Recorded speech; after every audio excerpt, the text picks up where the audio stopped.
سيئات أعمالنا ونعوذ بالله من شرور أنفسنا ومن سيئات أعمالنا من يهده الله فلا مضل له ومن يضلله فلا هادي له ونشهد أن لا إله إلا الله وحده لا شريك له ونشهد أن سيدنا وسندنا ومولانا محمدا عبده ورسوله أما بعد فأعوذ بالله من الشيطان الرجيم بسم الله الرحمن الرحيم ألم يجدك يتيما فآوى ووجدك ضالا فهدى ووجدك عائلا فأغنى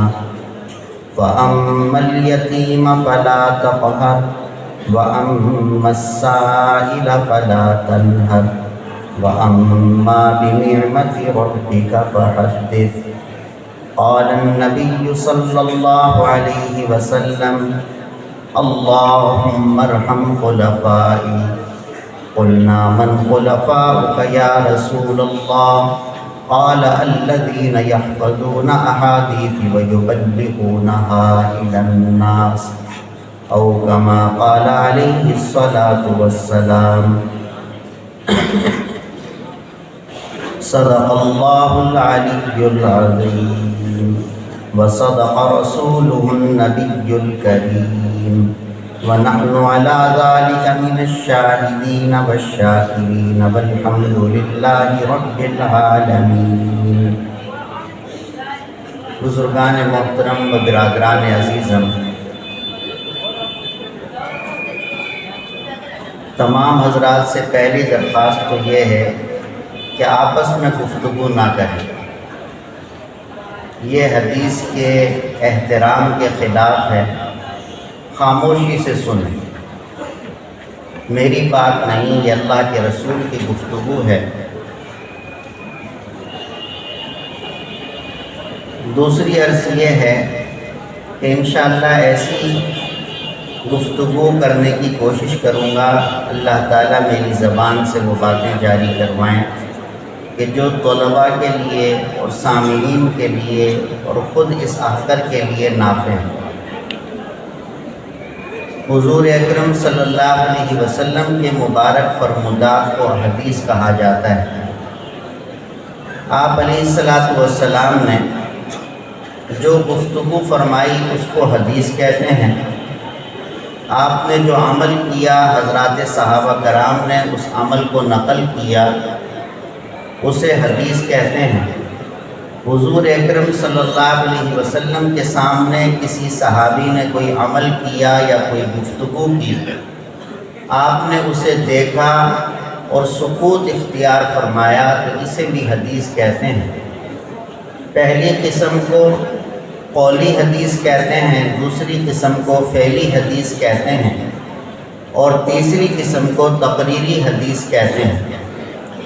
گویا کہ آپ نے خاموش رہ کر اس کی تائید فرما دی، اس کی توصیف فرما دی، اسے برقرار رکھا، تو اس لیے اسے تقریری حدیث کہا جاتا ہے. کہ یہ ممکن نہیں ہے کہ حضور اکرم صلی اللہ علیہ وسلم کے سامنے کوئی غلط کام ہو اور خاموشی اختیار فرمائے. ممکن نہیں ہے. چھوٹی سی ادنا سی غلطی بھی کسی سے ہوتی تو فوراً اس پر تنبیہ فرماتے تھے حضور صلی اللہ علیہ وسلم. ایک مرتبہ آپ کے پیارے نواسے حضرت حسن رضی اللہ تعالیٰ عنہ نے ایک کھجور منہ میں رکھ لی. حضور اکرم صلی اللہ علیہ وسلم نے ان کے منہ سے کھجور نکالی اور ارشاد فرمایا کہ یہ صدقے کی کھجور ہے جو ہمارے لیے جائز نہیں. حالانکہ وہ چھوٹے بچے تھے، معصوم تھے. حضور اکرم صلی اللہ علیہ وسلم کے وصال کے وقت بھی ان کی عمر 6 سال تھی، لیکن اس چھوٹے بچے کی غلطی کو بھی برداشت نہیں فرمایا اور فوراً اصلاح فرمائی. تو کیسے ممکن تھا کہ کوئی صاحب عقل، عاقل، بالغ آپ کے سامنے کوئی غلطی کرے اور آپ خاموش رہیں؟ آپ کا خاموش رہنا یہ اس بات کی علامت ہوتی تھی کہ یہ عمل درست ہے، یہ جائز ہے، اسی لیے آپ خاموش رہے اور خاموش رہ کر اس کی تائید فرمائی۔ پھر آپ علیہ السلام کی ان قول، فعل اور تقریر کو جو حدیث کہا جاتا ہے، اس کے بارے میں علماء کے مختلف اقوال ہیں۔ علامہ شبیر احمد عثمانی رحمۃ اللہ علیہ نے مقدمہ فتح الملہم میں لکھا ہے کہ خود اللہ تعالیٰ نے حضور صلی اللہ علیہ وسلم کے اقوال کو حدیث سے تعبیر فرمائے۔ وہ کہاں جو آیات میں نے آپ کے سامنے تلاوت کی، ان آیات میں اللہ تعالیٰ نے حضور اکرم صلی اللہ علیہ وسلم پر کیے جانے والے 3 انعامات کا ذکر فرمایا اور آپ علیہ السلام کو ادائے شکر کا طریقہ بتایا کہ ان انعامات پر کس طرح سے شکر ادا کیا جائے۔ ایک انعام ذکر کیا، الم یجدک یتیما فآویٰ، کہ کیا آپ کو یتیم نہیں پایا بس آپ کو ٹھکانہ دیا۔ یتامہ بیچارے جس طرح سے ٹھوکریں کھاتے ہیں، وہ میں نے اور آپ نے سب نے ہی دیکھا ہوگا کہ ناشتہ چچا کے گھر میں کیا تو دوپہر کا کھانا پھوپھی کے گھر میں کھایا، رات کا کھانا دادا کے گھر کھا لیا، اگلے دن کسی اور رشتہ دار کے گھر بچا کچا اس بیچارے کو کھلاتے ہیں۔ لیکن آپ علیہ السلام پیدائشی یتیم ہیں کہ جب آپ پیدا ہوئے، آپ کی ولادت سے پہلے آپ کے والد ماجد جناب عبداللہ اس دنیا سے رخصت ہو چکے تھے، لیکن آپ علیہ السلام کو کبھی ایسے دھکے نہیں ملے۔ آپ نے ابتدائی ایام حلیمہ سعدیہ رضی اللہ تعالیٰ عنہ کے یہاں گزارے تو انہوں نے بڑی قدر کی۔ پھر 6 سال کی عمر تک آپ کی والدہ ماجدہ حیات تھیں، انہوں نے سنبھالا۔ اکلوتا بیٹا تھا اور اکلوتے بیٹے سے جتنا پیار کیا جاتا ہے وہ ہم سب کو معلوم ہے کہ خوب پیار، محبت، ناز و نخرے کے ساتھ آپ کو رکھا گیا۔ پھر اس کے بعد آپ کے دادا عبد المطلب نے 2 سال سنبھالا، انہوں نے بڑی قدر کی۔ حدیث میں آتا ہے کہ عبد المطلب کے لیے کعبہ کے سائے میں قالین بچھایا جاتا تھا جس پر وہ بیٹھتے تھے، ان کے صاحبزادے قالین سے نیچے بیٹھتے تھے۔ دیگر لوگ بنو ہاشم کے، قریش کے، وہ ملنے آتے، وہ قالین سے نیچے بیٹھتے تھے، لیکن آپ علیہ السلام کو عبد المطلب اپنے ساتھ قالین پر بٹھاتے تھے اور کہتے تھے کہ میرا یہ بیٹا جس طرح سے نام میں یکتا ہے کہ محمد عرب میں کسی کا نام نہیں، اسی طرح سے شان میں بھی یکتا ہے۔ ایسی قدر کیا کرتے تھے۔ جب دادا کا انتقال ہوا تو پھر ابو طالب نے سنبھالا تو انہوں نے بڑی عزت دی، بڑے احترام سے حضور صلی اللہ علیہ وسلم کو رکھا۔ تو اس نعمت کا اللہ تعالیٰ نے ذکر فرمایا کہ کیا آپ یتیم نہیں تھے، آپ کو ٹھکانہ دیا۔ دوسری نعمت ذکر فرمائی وَوَجَدَكَ ضَالًّا فَهَدَىٰ، کہ آپ کو راہ کا علم نہیں تھا کہ سیدھی راہ کون سی ہے، اللہ نے آپ کو سیدھی راہ دکھائی، آپ کو ہدایت عطا فرمائی۔ آج اگر کوئی بچہ غلطی کرتا ہے، اسے سمجھانے والے اس کے والد ہیں، اس کے بڑے بھائی ہیں، اسکول جاتا ہے اساتذہ ہیں، مدرسے جاتا ہے معلم اور مولوی صاحب ہیں کہ جو اسے سمجھاتے ہیں کہ بیٹا جھوٹ نہیں بولتے، بیٹا سگریٹ نہیں پیتے، بیٹا چوری نہیں کرتے، یہ بری عادتیں ہیں۔ حضور صلی اللہ علیہ وسلم نے ایسے معاشرے میں آنکھیں کھولی کہ جہاں شرک سے روکنے والا کوئی نہیں تھا۔ آپ کے گھر کے بڑے بھی شرک میں مبتلا تھے، آپ کے دادا شرک میں مبتلا، ابو طالب شرک میں مبتلا، دوسرے لوگ کنب قبیلے کے اکابر وہ شرک میں مبتلا تھے، لیکن اس کے باوجود سرکار دو عالم صلی اللہ علیہ وسلم کی جبین اطہر کبھی کسی پیشانی کے سامنے نہیں جھکی۔ کس نے روکا اس گمراہی سے؟ صرف اللہ نے۔ آپ علیہ السلام کے زمانے میں شراب عام تھی کہ بچوں کو گھٹی میں شراب دی جاتی تھی، چھوٹے شراب پی رہے ہیں، بڑے شراب پی رہے ہیں، لیکن حضور اکرم صلی اللہ علیہ وسلم کے لبوں کو کبھی شراب نے نہیں چھویا۔ کون روکنے والا تھا؟ کس نے آپ کو یہ سمجھایا کہ یہ بری چیز ہے؟ اللہ نے۔ تو اس نعمت کا ذکر فرمایا۔ حضور اکرم صلی اللہ علیہ وسلم کے زمانے میں برہنہ ہونے کو، ننگا ہونے کو عیب نہیں سمجھتے تھے۔ نعوذ باللہ ننگے ہو کر بیت اللہ شریف کا طواف کرتے تھے، لیکن آپ علیہ السلام کبھی مجمع کے بیچ میں اپنا سطر نہیں کھولتے تھے۔ ایک مرتبہ کم عمری میں، کہ ابھی بالغ بھی نہیں ہوئے، کم سن تھے، بیت اللہ شریف کی تعمیر کا کام چل رہا تھا، تو اپنے کاندھے پر پتھر اٹھا کر لا رہے تھے۔ آپ کے چچا عباس نے کہا رضی اللہ تعالیٰ عنہ کہ اس طرح سے کاندھا زخمی ہو جائے گا پتھر اٹھانے سے، کاندھے پر کوئی کپڑا رکھ لو۔ کپڑا نہیں، اپنی ازار کھول کر کاندھے پر رکھ لو۔ اور یہ کہہ کر انہوں نے جھٹکا دیا، ازار کھل گئی تو آپ علیہ السلام بے ہوش ہو گئے، آپ کی آنکھیں اوپر کو چڑھ گئیں۔ آپ نے ایک ہی بات ارشاد فرمائی، ازاری ازاری، میری چادر میری چادر۔ کون ہے آپ کو اس غلطی کا سمجھانے والا؟ وہ صرف اللہ کی ذات۔ تو اس نعمت کا ذکر فرمایا، وَوَجَدَكَ ضَالًّا فَهَدَىٰ، کہ جب کوئی راہ دکھانے والا نہیں تھا اللہ نے آپ کو راہ دکھائی۔ وَوَجَدَكَ عَائِلًا فَأَغْنَىٰ، اللہ نے ایک اور نعمت بتائی کہ آپ علیہ السلام مفلس تھے۔ آپ نے ارشاد فرمایا، میں بنو سعد کی بکریاں چرایا کرتا تھا چند قیرات کے بدلے۔ تو آپ علیہ السلام مفلس، بکریاں چرانے والے، اللہ نے آپ کو غنی کیا۔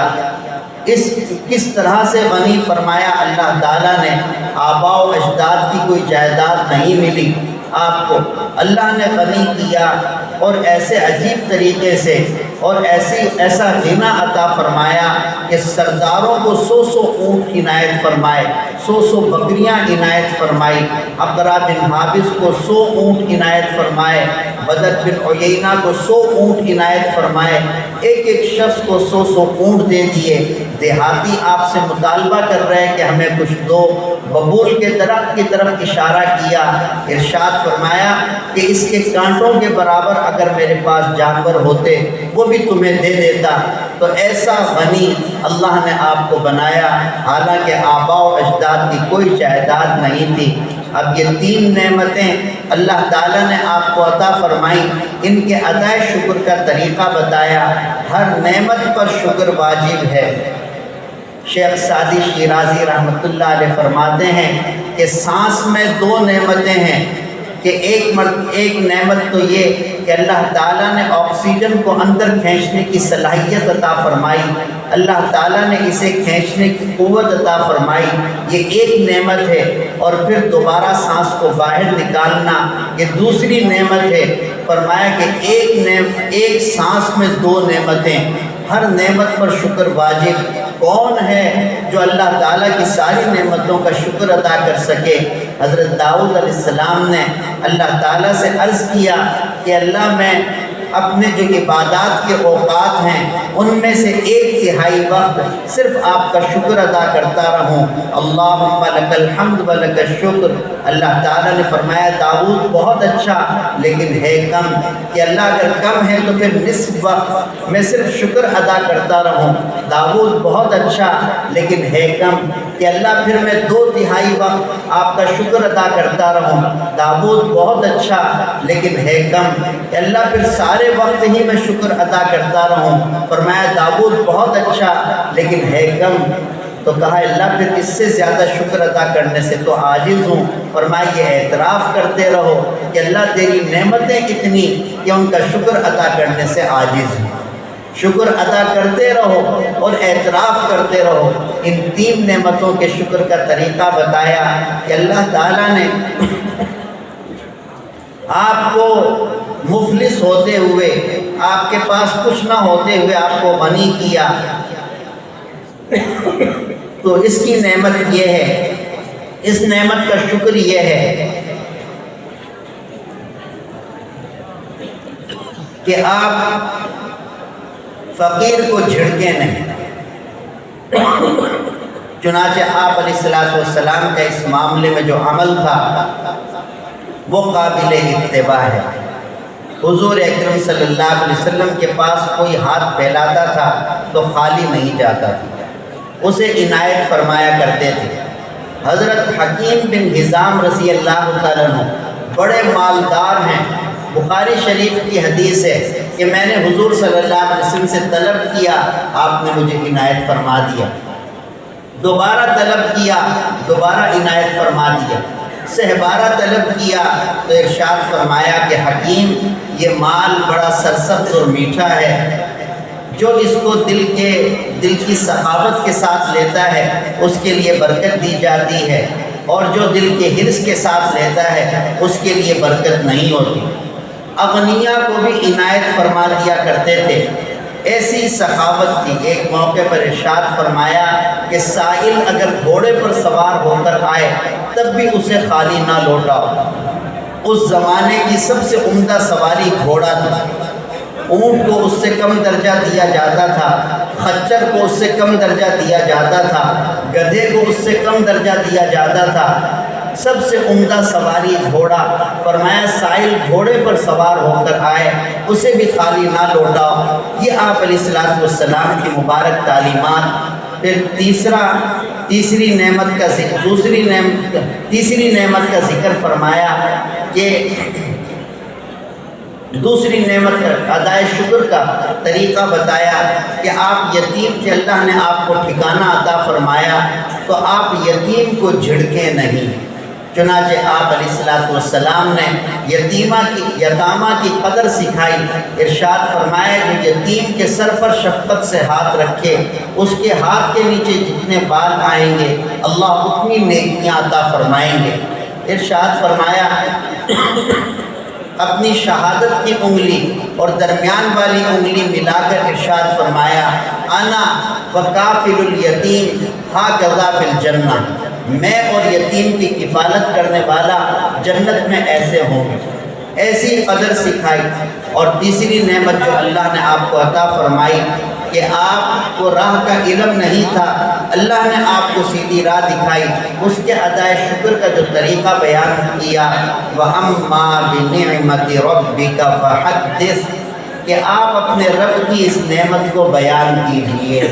یہاں بیان کے لیے لفظ حدیث استعمال فرمایا تو علامہ شبیر احمد عثمانی رحمۃ اللہ علیہ فرماتے ہیں کہ حدیث یہ خود اللہ نے آپ کے کلام کا نام رکھا ہے، ورنہ عربی میں بین بھی ہوتا ہے، عربی میں کلم بھی ہوتا ہے، لیکن ان لفظوں کو استعمال نہیں کیا بلکہ فرمایا فحدث، تو اللہ نے خود آپ کے کلام کے لیے حدیث استعمال فرمایا۔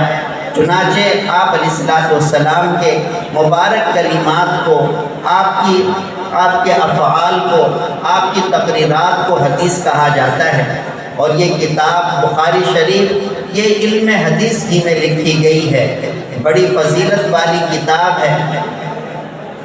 اس کتاب کی تصنیف کی وجہ کہ امام بخاری رحمۃ اللہ علیہ نے یہ عظیم الشان جو کتاب لکھی، امام بخاری رحمۃ اللہ علیہ نے خواب دیکھا کہ سرکار دو عالم صلی اللہ علیہ وسلم کے جسم سے مکھیاں اڑا رہے ہیں، آپ پر پنکھا چل رہے ہیں کہ آپ کے جسم پر کوئی مکھی بیٹھے نہیں، آپ کے جسم سے مکھیوں کو اڑا دیا جائے۔ تو یہ خواب دیکھ کر پھر اپنے استاد اسحاق بن راہویہ رحمۃ اللہ علیہ کے سامنے یہ خواب بیان کیا کہ میں نے یہ خواب دیکھا ہے، اس کی تعبیر کیا ہے؟ تو استاد نے فرمایا اللہ تعالیٰ آپ سے یہ کام لیں گے کہ آپ من گھڑت حدیثوں کو صحیح حدیثوں سے الگ کر دیں گے۔ تو دل میں جذبہ پیدا ہوا تو صحیح احادیث کا یہ ایک مجموعہ 16 سال محنت فرما کر امام بخاری نے تیار کیا اور یہ امت کے سامنے پیش فرما دیا۔ یہ عظیم کارنامہ امام بخاری رحمۃ اللہ علیہ نے انجام دیا۔ ابو زید مروزی رحمۃ اللہ علیہ بڑے محدث ہیں، فقیہ ہیں، شافعی المسلک ہیں۔ حضور اکرم فرماتے ہیں مجھے حضور اکرم صلی اللہ علیہ وسلم کی خواب میں زیارت ہوئی، آپ نے فرمایا ابو زید کب تک شافعی کی کتابیں پڑھتے رہو گے، میری کتاب بھی تو پڑھو۔ عرض کیا کہ اللہ کے رسول آپ کی کتاب کون سی ہے؟ فرمایا بخاری شریف۔ اللہ کے رسول اسے فرما رہے ہیں کہ یہ میری کتاب ہے۔ یہ بخاری شریف ایسی فضیلت والی کتاب ہے حضرت شیخ الحدیث مولانا زکریا صاحب رحمۃ اللہ علیہ اپنی تقریر میں فرمایا کرتے تھے کہ اگر بحری جہاز میں بخاری شریف کا نسخہ رکھا ہو تو وہ جہاز کبھی غرق نہیں ہوگا۔ مصائب میں اگر بخاری شریف کی تلاوت کی جائے از اول تا آخر اللہ مصیبتیں دور فرما دیتے ہیں۔ حضرت مفتی شفیع صاحب رحمۃ اللہ علیہ نے 65 کی جنگ میں علماء کو جمع کیا کہ بھئی ہندوستان نے پاکستان پر حملہ کیا ہے تو اس کے لیے کیا کیا جائے کہ ہم علماء بھی کوئی خدمت کریں پاکستان کی حفاظت اور دفاع کی۔ حضرت بن نوری رحمۃ اللہ علیہ نے فرمایا کہ ہم بخاری شریف کا ختم کر کے دعا کرتے ہیں کہ اللہ تعالیٰ افواج پاکستان کو غلبہ عطا فرمائیں، فتح مبین عطا فرمائیں۔ چنانچہ علماء نے اس وقت بن نوری ٹاؤن میں بخاری شریف کا ختم کیا، اللہ نے فتح عطا فرمائی۔ فرمایا حضرت شیخ الحدیث رحمۃ اللہ علیہ فرماتے ہیں کہ میرا بارہا تجربہ ہے کہ اگر کسی بیمار کی شفا کے لیے، صحت کے لیے بخاری شریف کی قرأت کی جاتی ہے تو اللہ تعالیٰ اسے شفا عطا فرما دیتے ہیں۔ تو ایسی مقبول کتاب اللہ کی نظر میں یہ بخاری شریف۔ امام بخاری رحمۃ اللہ علیہ کا نام نامی اسم گرامی محمد، آپ کے والد کا نام اسماعیل، آپ کے دادا کا نام ابراہیم، آپ کے پردادا کا نام مغیرہ، آپ کے لکڑ دادا کا نام بردزبہ۔ بردزبہ ایمان نہیں لائے تھے، مجوسی تھے، ان کے بیٹے مغیرہ وہ ایمان لائے۔ مغیرہ اس زمانے کے جو بخارا، سمرقند، کابل اس علاقے کے جو حکمران تھے یمان جوفی، ان کے ہاتھ پر ایمان لائے۔ تو اس زمانے میں ولائے اسلام بھی ہوتی تھی، چنانچہ اسی نسبت سے حالانکہ امام بخاری رحمۃ اللہ علیہ فارسی بولنے والے ہیں، اجمی ہیں، اور جوف یہ عربوں کا قبیلہ ہے، لیکن اس کے باوجود امام بخاری کو جو جوفی کہا جاتا ہے وہ اسی وجہ سے کہ ان کے پردادا امام بخاری رحمۃ اللہ علیہ کے وہ یمان جوفی کے ہاتھ پر ایمان لائے تھے، تو ولائے اسلام کی وجہ سے جوفی کہا جاتا ہے، اس قبیلے کی طرف نسبت ہو گئی۔ امام بخاری رحمۃ اللہ علیہ کے والد دادا کے بارے میں تو حافظ ابن حجر اسقلانی رحمۃ اللہ علیہ فرماتے ہیں کہ بسیار تتبع کے بعد، جستجو کے بعد بھی مجھے ان کے حالات نہیں ملے۔ والد کا شمار بڑے محدثین میں ہوتا ہے جن کا علماء کرام نے کتابوں میں ذکر بھی فرمایا۔ انتقال کے وقت امام بخاری رحمۃ اللہ علیہ کے والد نے فرمایا کہ میرے مال میں 1 درہم بھی مشتبہ نہیں ہے، حرام تو پوجا، شبہ والا درہم بھی نہیں ہے، سب کے سب حلال۔ اس حلال اور پاکیزہ مال سے امام بخاری رحمۃ اللہ علیہ کی پرورش ہوئی۔ تو والد عالم بھی تھے اور ایسے محتاط تھے کہ مشتبہ مال بھی ان کے پاس نہیں تھا، مکمل حلال مال تھا۔ اور والدہ ان کی للہیت، ان کی ولایت کے لیے یہ واقعہ ہی کافی ہے کہ بچپن میں امام بخاری رحمۃ اللہ علیہ کی بینائی چلی گئی، نابینا ہو گئے تھے، تو والدہ رویا کرتی تھی، اللہ سے کے سامنے ہاتھ پھیلاتی تھی، گڑ گڑاتی تھی کہ اللہ میرے بیٹے کو بینائی عطا فرما دے۔ ایک رات دعا کر کے سوئیں تو خواب میں ابراہیم علیہ السلام کی زیارت ہوئی۔ ابراہیم علیہ السلام نے فرمایا کہ تیرے بیٹے کی اللہ نے بینائی لوٹا دی۔ جب اٹھی، بیٹے کو اٹھایا تو ان کی آنکھیں روشن تھیں، کم عمری میں جو بینائی چلی گئی تھی، والدہ کی دعاؤں سے اللہ نے بینائی کو لوٹا دی۔ اور یہ والدین کا نیک ہونا یہ بڑی فضیلت کی بات ہے۔ آپ نے بخاری شریف میں پڑھا کہ حضور اکرم صلی اللہ علیہ وسلم سے پوچھا اللہ کے رسول سب سے بہترین کون ہے؟ تو آپ سمجھے حسب نسب کے اعتبار سے، تو آپ نے فرمایا یوسف بن یعقوب بن اسحاق بن ابراہیم۔ تو حسب نسب کا اعتبار اس کا ذکر فرمایا کہ یہ سب کے سب انبیاء سلسلۃ الذہب، سونے کی لڑی ہے۔ تو یہ بہت مبارک خاندان۔ اسی طرح سے امام بخاری رحمۃ اللہ علیہ کے والد وہ بھی بڑے نیک عالم محدث، اور والدہ وہ بھی بڑی نیک ولیہ اللہ کی، کہ اللہ سے مانگا تو اللہ رب العزت نے نابینے کو بینا فرما دیا۔ امام بخاری رحمۃ اللہ علیہ کی ولادت 13 شوال، امام بخاری رحمۃ اللہ علیہ کی ولادت 13 شوال جمعے کے دن بعد نماز جمعہ بخارا شہر میں سن 194 ہجری میں ہوئی۔ 62 سال عمر پائی امام بخاری رحمۃ اللہ علیہ، اور سن 156 ہجری میں، سن 256 ہجری میں یکم شوال چاند رات کو خرطنگ بستی میں امام بخاری رحمۃ اللہ علیہ کا انتقال ہوا، اور نماز عید کے بعد امام بخاری رحمۃ اللہ علیہ کی تدفین ہوئی۔ کہتے ہیں اس بستی کا نام تو کچھ اور تھا۔ امام بخاری رحمۃ اللہ علیہ کے انتقال کے بعد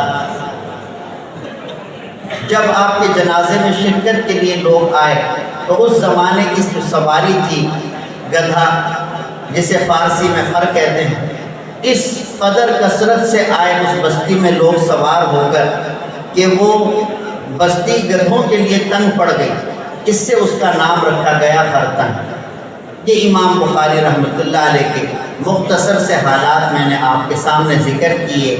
حدیث کی وجہ تسمیہ، حدیث کی تعریف، بخاری شریف کے کچھ فضائل، امام بخاری رحمۃ اللہ علیہ کے کچھ حالات۔ اب جو حدیث اور باب آپ نے پڑھا اس سے متعلق کچھ بات عرض کر دوں۔ امام بخاری رحمۃ اللہ علیہ نے یہ آخری باب جو قائم فرمایا ہے وزن اعمال کے بارے میں، کیونکہ اس زمانے میں ایک فرقہ تھا معتزلہ جو یہ کہا کرتے تھے کہ اعمال کا وزن نہیں ہو سکتا، اس لیے اس کا کوئی جسم نہیں ہے، جس چیز کا جسم نہ ہو اسے کیسے وزن کریں گے، اس کا وزن نہیں ہو سکتا، اس کا وہ انکار کیا کرتے تھے۔ جبکہ قرآن پاک میں اللہ تعالیٰ نے وزن اعمال کا ذکر فرمایا، سرکار دو عالم صلی اللہ علیہ وسلم نے وزن اعمال کا ذکر فرمایا، لیکن وہ عقل کے بندے تھے، جو بات ان کی عقل میں آتی اسے تسلیم کرتے تھے، یہ نہیں دیکھتے تھے کہ قرآن و حدیث میں ہے یا نہیں، بس ان کی عقل میں جو آئے گی اسے مانیں گے۔ حالانکہ ہماری عقلیں بہت چھوٹی، اللہ اور اس کے رسول کا جو فرمان ہے اس کو کہیں سمجھ پاتی ہے کہیں نہیں سمجھ پاتی، تو آنکھ بند کر کے اتباع کرنی ہے۔ سیدنا امام اعظم امام ابو حنیفہ رحمۃ اللہ علیہ فرماتے ہیں میری عقل تو یہ کہتی ہے کہ موزے کے اوپر مسح کیا جائے، موزے کے نیچے مسح کیا جائے، کیونکہ مٹی تو نیچے والے حصے میں لگتی ہے، لیکن آپ علیہ السلام نے اوپر والے حصے پر مسح کیا، تو میں نے اپنی عقل کو چھوڑ دیا اور اتباع میں بیٹی کے اوپر مسح کرتا ہوں۔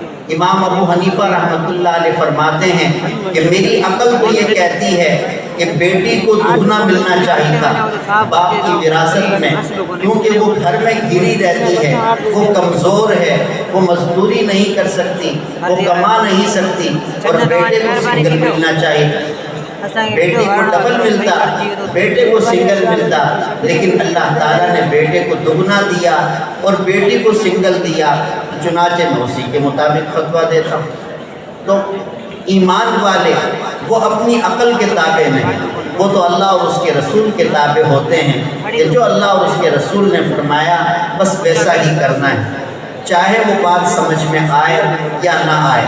امام بخاری رحمۃ اللہ علیہ کی عادت شریفہ ہے، آپ نے بخاری میں جا بجا دیکھا ہوگا، سینکڑوں مقامات پر دیکھا کہ امام بخاری ترجمۃ الباب آیت کریمہ کو بنا دیتے ہیں، تو یہاں بھی ایسا ہی کیا کہ ایک آیت کے جز کو ترجمۃ الباب بنا دیا، اور اصل بخاری میں یہ تراجم ہی ہیں۔ علماء فرماتے ہیں اصل جو بخاری کا لب لباب ہے وہ یہ تراجم ہی ہیں، کہ امام بخاری رحمۃ اللہ علیہ کے تراجم دراصل امام بخاری کی فقہ ہے، ورنہ احادیث تو آپ نے گزشتہ سال مشکات میں بھی پڑھی، وہاں یہ فقہ نہیں تھی، استنباط نہیں تھا کہ اس حدیث سے کون سا مسئلہ مستنبط کیا جا رہا ہے، یہ نہیں تھا۔ امام بخاری رحمۃ اللہ علیہ کا اصل کارنامہ اس میں یہ ہے کہ امام بخاری نے تراجم قائم فرمائے۔ آپ نے مسلم شریف پڑھی اسی سال، امام مسلم رحمۃ اللہ علیہ نے تراجم قائم ہی نہیں فرمائی، جو تراجم آپ مسلم شریف میں پڑھتے ہیں یہ امام نووی رحمۃ اللہ علیہ نے قائم فرمائے، امام مسلم کے نہیں، یہ امام بخاری رحمۃ اللہ علیہ نے تراجم قائم فرمائے۔ چنانچہ یہاں آیت شریفہ لے کر آئے، وَنَزَعُ الْمَوَازِينَ الْقِسْطَ لِيَوْمِ الْقِيَامَةِ، رکھیں گے ہم ترازو، انصاف کے ترازو قیامت کے دن۔ موازین یہ جمع ہے میزان کی۔ بعض علماء تو فرماتے ہیں کہ قیامت کے دن بہت سارے میزان ہوں گے، کچھ میزان ہوں گے کہ جن میں مالی عبادتیں تولی جائیں گی، صدقہ، خیرات، عشر، صدقۃ الفطر۔ کچھ میزان ایسے ہوں گے جن میں جسمانی عبادتیں تولی جائیں گی، نماز، روزہ، حج، یہ چیزیں اس میں تولی جائیں گی۔ بعض فرماتے ہیں ہر عبادت کے لیے علیحدہ ہوگا، بعض علماء فرماتے ہیں کہ نہیں، میزان تو ایک ہی ہوگا لیکن اتنا بڑا ہوگا گویا کئی میزانوں کے برابر، تو اس لیے یہاں موازین فرما دیا۔ اور یہ حدیث میں بھی آتا ہے، حضور اکرم صلی اللہ علیہ وسلم نے ارشاد فرمایا کہ ساتوں زمین، ساتوں آسمان میزان کے ایک پلڑے میں رکھ دیے جائیں تو ایسے محسوس ہوگا جیسے بہت بڑے میدان میں ایک چھوٹی سی گیند۔ تو اتنا بڑا وہ میزان ہے، تو اس کی وجہ سے یہاں جمع لے آئے موازین۔ لیوم القیامہ، لام جو لے کر آئے یہ فی کے معنی میں ہے۔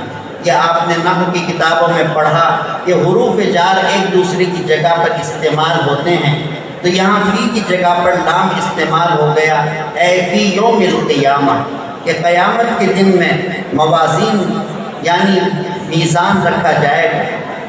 یہ آیت شریفہ ذکر کرنے کے بعد پھر امام بخاری رحمۃ اللہ علیہ نے جو اس سے استنباط فرمایا وہ ذکر کیا، وَأَنَّ أَعْمَالَ بَنِي آدَمَ وَقَوْلَهُمْ يُوزَنْ تُوزَنْ، دونوں طرح سے پڑھا جاتا ہے، یا کے ساتھ بھی اور تا کے ساتھ بھی، کہ بے شک بنی آدم کے اعمال اور قول تولے جائیں گے۔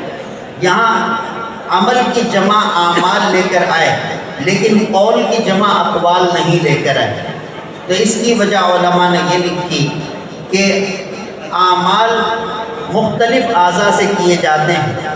نماز کے لیے آپ مسجد کی طرف گئے، یہ چلنا ایک عمل صالح ہے، یہ پاؤں سے کیا جا رہا ہے۔ آپ نے زکوٰۃ دی تو ہاتھ سے غریب کے ہاتھ میں آپ نے مال رکھا، تو یہ ہاتھ سے آپ نے زکوٰۃ ادا کی، عمل صالح کیا۔ تو اعمال مختلف اعضاء سے کیے جاتے ہیں، اس لیے جمع لے کر آئے یہاں پر اعمال، اور بات صرف زبان سے کی جاتی ہے، ایک ہی عضو سے۔ آنکھ سے بات نہیں کر سکتے، کانوں سے بات نہیں کر سکتے، ہاتھ اور پاؤں سے کلام نہیں کر سکتے، اس لیے وہاں پر واحد لے کر آئے قول، وہاں جمع لے کر نہیں آئے۔ یوزن توزن، کہ یہ اعمال اور اقوال یہ وزن کیے جائیں گے۔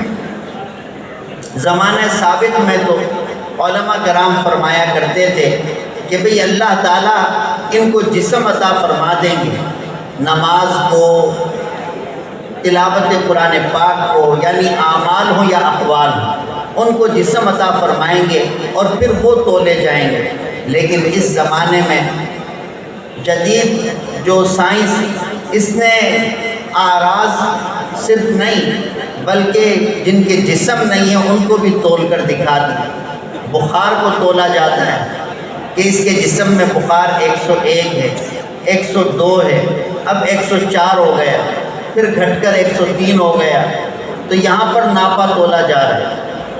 تو یہ جدید سائنس نے بتا دیا کہ جس کا جسم نہیں اسے بھی تول سکتے ہیں۔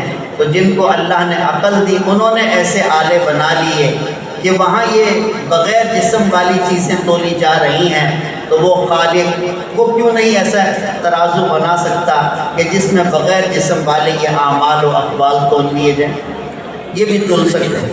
وقال مجاہد، امام مجاہد رحمۃ اللہ علیہ فرماتے ہیں القسطاس، یہ قاف کے پیش کے ساتھ بھی پڑھا جاتا ہے قسطاس، اور قاف کے زیر کے ساتھ بھی پڑھا جاتا ہے قسطاس۔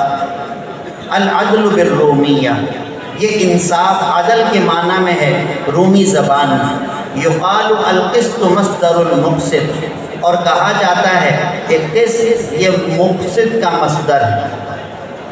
یہ بات بڑی عجیب ہے۔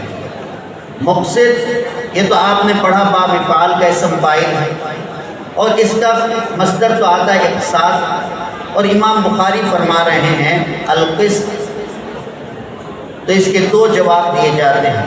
ایک جواب تو یہ دیا جاتا ہے کہ قسط یہ مصدر المصدر ہے، کہ مقسط کا مصدر اقساط، اور اقساط کا پھر حروف اصلی پر مشتمل مصدر وہ قسط، کیونکہ اقساط میں حروف زائد ہیں تو انہیں نکال دیں تو قسط ہی بچتا ہے۔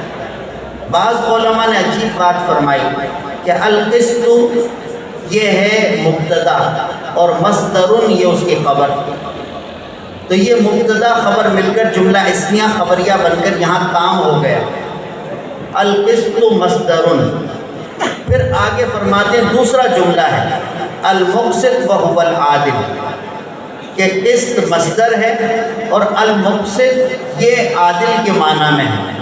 لیکن یہاں سوال یہ ہوتا ہے کہ پھر بیچ میں واو کیوں آیا؟ المقسط هو العادل ہوتا پھر تو بات بن جاتی ہے، لیکن آ رہا ہے المقسط وهو العادل، تو فرمایا بعض کہتے ہیں کہ یہ کاتب کی غلطی ہے، لیکن صرف جواب دینے کے لیے نسخے کو غلط قرار دے دینا یہ درست نہیں ہے۔ تو اصل بات وہی ہے جو پہلے عرض کی۔ وہ مقسط کا معنی مصنف نے فرمایا هو العادل، اور یہ آپ نے صرف کی کتابوں میں پڑھا کہ باب افعال کی خاصیت میں سے ایک سلب معنی بھی ہے، کہ اس سے معنی سلب ہو جاتا ہے۔ جو قسط کا معنی تھا وہ ہے ظلم، جور، تو جب اقساط میں یہ آیا، باب افعال میں آیا، تو وہ جور والا معنی سلب ہو گیا تو انصاف بن گیا۔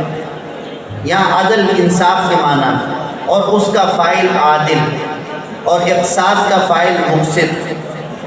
وَأَمَّا الْقَاسِطُ فَهُوَ الْجَائِرُ، اور قاسط یہ القسط کا اسم فاعل ہے، تو اس کا معنی وہی جائر۔ عربی میں بعض لفظ ایسے استعمال ہوتے ہیں کہ ایک ہی لفظ کے دو متضاد معنی ہوتے ہیں۔ ایک لفظ کے بہت سے معنی ہونا یہ تو ہر زبان میں ہے، متضاد معنی ہونا یہ کہیں کہیں پایا جاتا ہے۔ جیسے آپ نے اصول فقہ کی کتابوں میں پڑھا، قروب متضاد معنوں میں استعمال ہو رہا ہے، حیض اور طہور دونوں معنوں میں استعمال ہوتا ہے۔ تو اسی طرح سے بعض علماء فرماتے ہیں کہ یہ قسط بھی اسی طرح سے دونوں معنوں میں استعمال ہوتا ہے، ظلم بھی اور انصاف بھی، یہ دو متضاد معنوں۔ عادل وہ مشہور واقعہ ہے کہ حجاج بن یوسف نے جب سعید بن جبیر رضی رحمۃ اللہ علیہ کو گرفتار کیا تو ان سے آمنے سامنے کھڑے ہو کر بہت سے سوالات کیے۔ ان میں ایک سوال یہ بھی کیا کہ میں تمہاری نظر میں کیسا ہوں؟ تو انہوں نے فرمایا انت عادل، کہ تو عادل ہے۔ تو اس پر وہ درباری کہنے لگے کہ یہ بات اس نے صحیح کی کہ اس نے یہاں امیر المؤمنین کی تعریف کی ہے، ان کو عادل کہا ہے۔ حجاج بڑا فصیح و بلیغ آدمی تھا، اس نے کہا تم سمجھے ہی نہیں، یہاں بھی اس نے میری تعریف نہیں کی، میری برائی کی۔ کہا کہ وہ کیسے برائی کی؟ کہ اس نے جو عادل کہا تو عادل عدل کا اسم فاعل بھی ہے اور عادل عدول کا اسم فاعل بھی ہے۔ عدول کا معنی پھرنا، تو اس نے اس سے لیا کہ یہ دین سے پھرا ہوا ہے، تو یہاں بھی اس نے میری برائی کی ہے، اس نے میری تعریف نہیں کی۔ خیر آگے پھر امام بخاری رحمۃ اللہ علیہ سند ذکر فرماتے ہیں کہ یہ حدیث امام بخاری رحمۃ اللہ علیہ نے سنی اپنے استاد احمد بن اشکاب رحمۃ اللہ علیہ سے۔ جو پہلی حدیث لے کر آئے امام بخاری رحمۃ اللہ علیہ، تو وہاں امام بخاری کے استاد ہیں حمیدی، اور یہاں امام بخاری رحمۃ اللہ علیہ کے استاد ہیں احمد۔ دونوں حمد سے لیے گئے، حمیدی بھی حمد سے لیا گیا اور احمد بھی حمد سے لیا گیا۔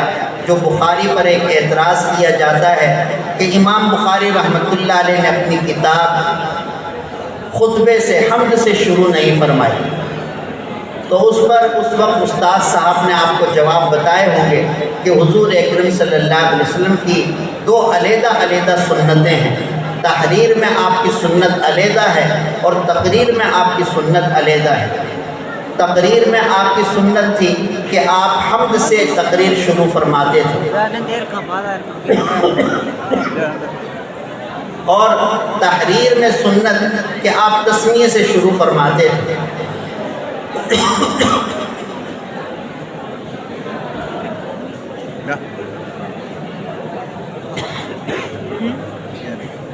پہلے ہی باب میں حضور اکرم صلی اللہ علیہ وسلم کا وہ خط ہے جو آپ نے ہرقل کی طرف بھیجا تھا، وہ خط آپ نے دیکھا بسم اللہ سے، تو پتہ چلا کہ تحریر کی ابتدا تسمیہ سے کرنا یہ سنت ہے۔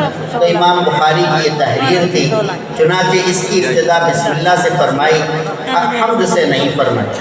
لیکن حمیدی لا کر اور ادھر احمد لا کر بتا دیا کہ حمد میرے ذہن سے محو نہیں ہوئی، حمد میرے ذہن سے نکلی نہیں، حمد بھی موجود ہے لیکن میں نے سنت پر عمل کیا ہے، اس لیے حمد کو ذکر نہیں کیا۔ یہ حدیث بخاری شریف میں 4 جگہ گزری، وہاں پر احمد بن اشکاب والا سلسلہ ذکر نہیں فرمایا، یہ سند ذکر نہیں فرمائی، اور یہاں آخر میں احمد بن اشکاب والی جو سند ذکر کی وہ یہی بات بتانے کے لیے کہ شروع سے لے کر آخر تک حمد میرے ذہن میں، حمد نکلی نہیں۔ احمد بن اشکاب نے پھر یہ حدیث سنی، نقل کی محمد بن فضیل سے، انہوں نے نقل کی عمارہ بن قعقاع سے، انہوں نے ابو زرعہ سے، انہوں نے ابو ہریرہ رضی اللہ تعالیٰ عنہ سے۔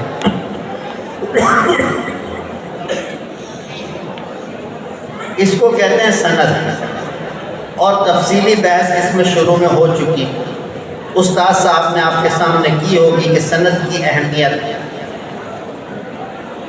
عبداللہ بن مبارک رحمۃ اللہ علیہ فرماتے ہیں کہ اگر سند نہ ہوتی تو جو شخص جو چاہتا کہہ دیتا اور کہتا یہ حدیث، اب وہ پکڑا جاتا ہے کہ اگر یہ حدیث ہے تو اس کی سند پتہ، تو اس سند کی وجہ سے من گھڑت حدیثیں پیش کرنے والے وہ پھنس جاتے ہیں، اور یہ مستقل ایک علم ہے جسے اسماء الرجال کہتے ہیں، بہت وسیع علم ہے، اساتذہ آپ کو بتاتے رہے ہوں گے۔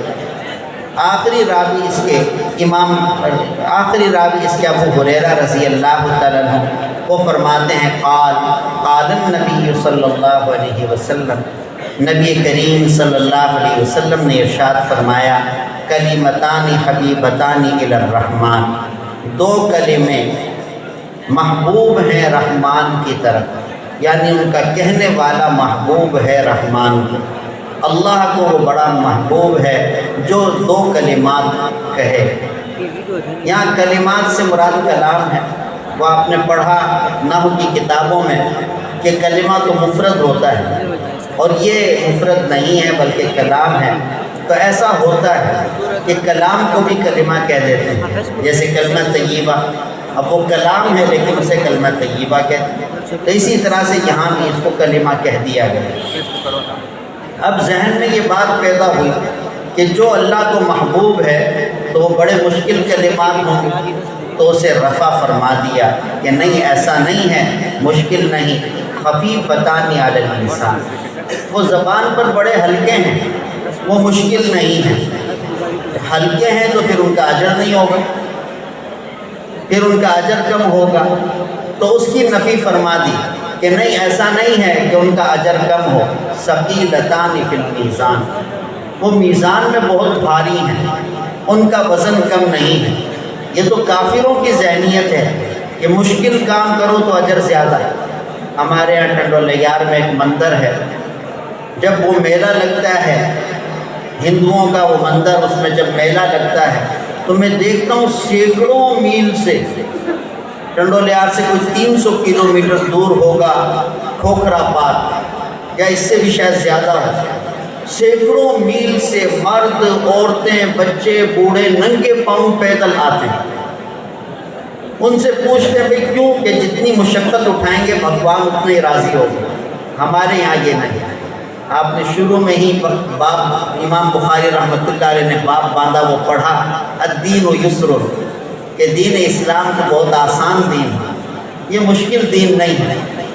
حضرت عائشہ رضی اللہ تعالیٰ عنہ فرماتی ہیں کہ حضور صلی اللہ علیہ وسلم کو اگر دو چیزوں میں اختیار دیا جاتا کہ آپ چاہیں تو یہ کر لیں، چاہیں یہ کر لیں، تو ان دونوں میں سے جو آسان ہوتا تھا آپ اسے اختیار فرماتے تھے۔ تو آسانی اختیار کرنا یہ ایسا نہیں ہے کہ یہ اجر و ثواب میں کمی کر دے، بلکہ اس میں بھی اجر و ثواب کو، بلکہ جو زیادہ شدت اختیار کرتا تھا حضور صلی اللہ علیہ وسلم اسے روکتے تھے۔ ایک عورت آئی حضور صلی اللہ علیہ وسلم سے گفتگو کی پردے میں بیٹھ کر کہ اللہ کے رسول، میں عبداللہ بن عمر بن عاص کی بیوی ہوں، عبداللہ بن عمر بن عاص کی بیوی ہوں، میرے شوہر ساری رات نفلیں پڑھتے ہیں، اور جب صبح صادق کا وقت ہوتا ہے تو روزے کی نیت کر لیتے ہیں، روزہ رکھ لیتے ہیں، دن بھر روزے سے رہتے ہیں، مسلسل روزے رکھتے ہیں اور ساری رات نفلیں پڑھتے ہیں۔ وہ یہ اطلاع دے کر چلی گئی۔ حضور صلی اللہ علیہ وسلم نے صحابہ کرام سے پوچھا کہ اس نے اپنے شوہر کی تعریف کی یا شکایت کی؟ حضرات صحابہ کرام نے عرض کیا اللہ کے رسول تعریف کی۔ آپ نے فرمایا نہیں، اس نے شکایت کی۔ پھر جب دوسرے وقت میں ان کے شوہر آئے عبداللہ بن عمر بن عاص رضی اللہ تعالیٰ عنہ، تو حضور صلی اللہ علیہ وسلم نے فرمایا کہ عبداللہ میں نے سنا ہے کہ آپ ساری رات نفلیں پڑھتے ہیں، کہ جی ہاں اللہ کے رسول، اور آپ مسلسل روزے رکھتے ہیں، جی اللہ کے رسول۔ فرمایا ایسا نہ کر۔ یہ ساتھی خاموش ہو جائیں، حدیث کا درس چل رہا ہے، ساتھی شور کر رہے ہیں، ساتھی خاموش ہو جائیں، بات ہو کر بیٹھے ہیں، شور نہ کریں، جزاکم اللہ سے جزا۔ فرمایا کہ ایسا نہ کرو، مہینے میں 3 روزے رکھا کرو۔ عبداللہ تیری آنکھوں کا تجھ پر حق ہے، تیرے جسم کا تجھ پر حق ہے، تیری بیوی کا تجھ پر حق ہے، تیرے مہمانوں کا تجھ پر حق ہے، بہت سارے حقوق بتائے کہ ایسا نہ کر۔ تو جو شدت اختیار کرتا تھا اسے تو روکتے تھے۔ یہاں بھی ترتیب ایسی ہی رکھی کہ پہلے بتایا کہ بڑے محبوب ہیں، تو ذہن میں فوراً آتا ہے کہ جو محبوب ہے اس کے حصول میں بڑی مشقت اٹھانی پڑتی ہوگی، تو فرمایا کہ نہیں، وہ زبان پر بہت ہلکے ہیں، ہلکے ہیں تو پھر اجر کم ہوگا، تو فرمایا نہیں، ثقیلتان فی المیزان، میزان میں بہت بھاری ہیں، بہت بھاری ہیں وہ۔ اور وہ 2 کلمات کون سے ہیں؟ سبحان اللہ و بحمدہ سبحان اللہ العظیم۔ یہ وہ 2 کلمات ہیں، پہلا کلمہ سبحان اللہ و بحمدہ، اور دوسرا کلمہ سبحان اللہ العظیم، کہ اس میں تسبیح و تحمید سب ہی جمع ہو گئے۔ اللہ تعالیٰ کی صفات، وہ صفات جنہیں سلبی کہا جاتا ہے کہ آپ میں یہ عیب نہیں، اللہ میں یہ عیب نہیں، یہ عیب نہیں، تو وہ سلبی صفات بھی جمع ہو گئیں سبحان میں، کہ اللہ ہر عیب سے پاک ہیں، اللہ نیند سے پاک، اللہ بھوک سے پاک، اللہ بیوی سے پاک، اللہ بچوں سے پاک، اللہ تعالیٰ احتیاج سے پاک۔ اور حمد میں اس باتی صفات کی ساری جمع ہو گئی کہ ساری کی ساری خوبیاں اللہ تعالیٰ میں موجود ہیں۔